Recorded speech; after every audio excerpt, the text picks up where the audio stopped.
Let's talk the coaching landscape, because I suspect that at round 17, we would have thought it would be a much more busy space than it is. Right now, for Alistair Clarkson, who's the great whale out there that's got no home, it's a GWS or bust situation at the moment. Is that where we said? Yeah, maybe maybe the great whale will be happy spending another year swimming off the coast of Patagonia or wherever he wants to go. Like he's been overseas, he's been doing work on the Tassie stuff. Who knows? I think he's the sort of guy that can probably dictate the situation. But we did think he was going to sit there and go, oh, there's 5. That's the consensus last year was, oh, look, there's going to be 5 suitors, and he'll just sit there and go, no, all right, I present. Right now, there's 1.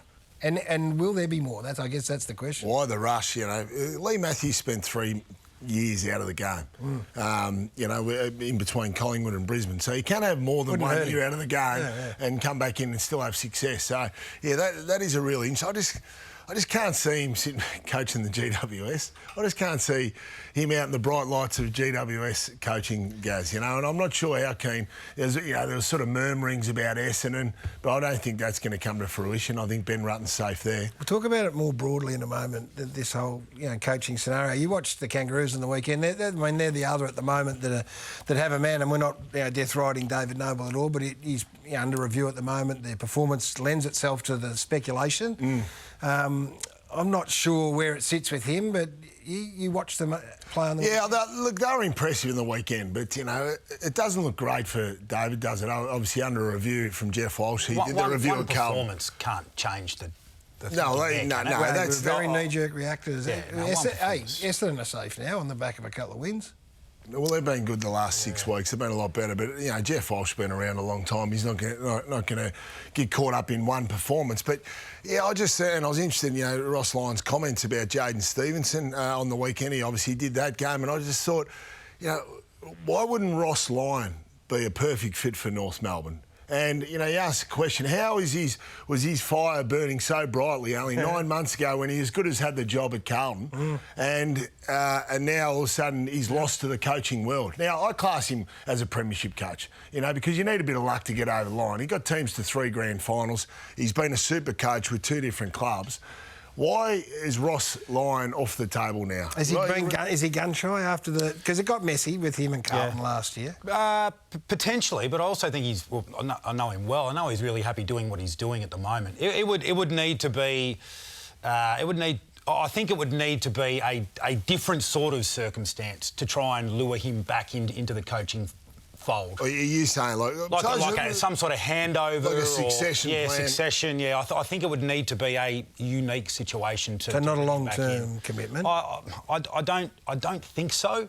I mean, I'm not here to speak for Ross, but that would be sort of what I've gleaned from him in recent times. But in terms of capability and moulding a group, I think there's no better person out there. Well, the standards that he drove throughout your playing career, and obviously we talked about Pav over in Fremantle, the standards, defensively, teams were very hard to score against. To me, from the outside, he seemed to be a player's coach as well. Yeah. If you gave for him, he'd give you everything. High accountability environment. Yep. So that would maybe fly in the face of David Noble having to apologise to the group earlier in the year. So I couldn't imagine Ross Lyon apologising to a group. No, that never happened, Brent. You know what? It did happen. It did happen because at times he would come in and say, you know what? I apologise, boys, because clearly I didn't prepare you well enough.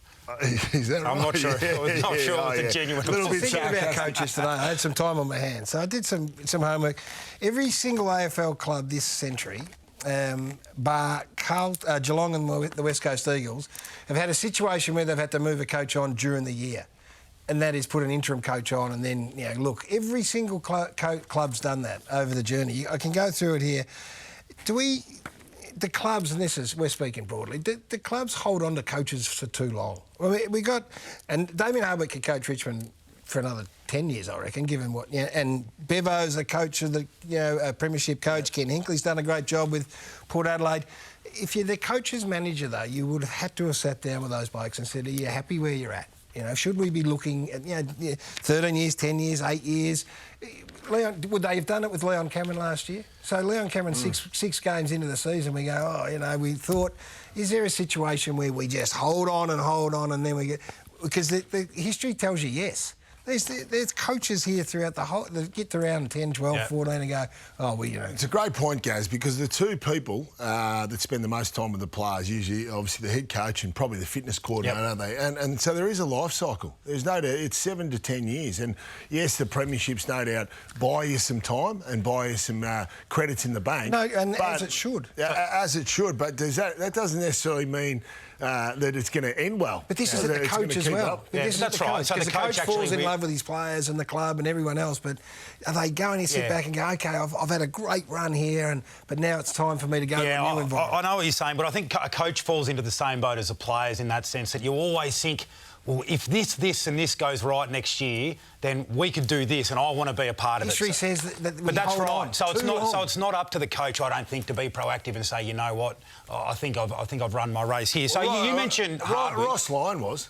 If you actually look at the example of Ross Lyon at St Kilda, he was with a very successful team. He was the only one that jumped straight into another team and took them to success. Mark Thompson was the other one that club and. But I think if that was handled properly, he would have never left St Kilda. Okay, that's another story.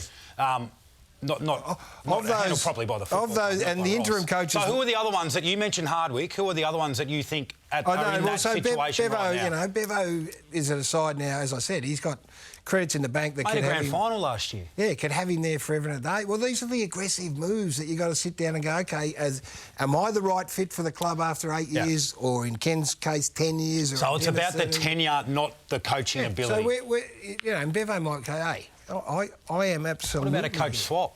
We get player trades. So the Bolton was appointed as an interim, and this is the next part of the thing. He was appointed as an interim. Reece Shaw was, Matty Primus was, Brett Ratton was, and the only premiership appointee was Paul Roos, the Sydney Swans. So you're saying sometimes you not only get halfway through a season, but then you're in a situation where you get seduced by the caretaker.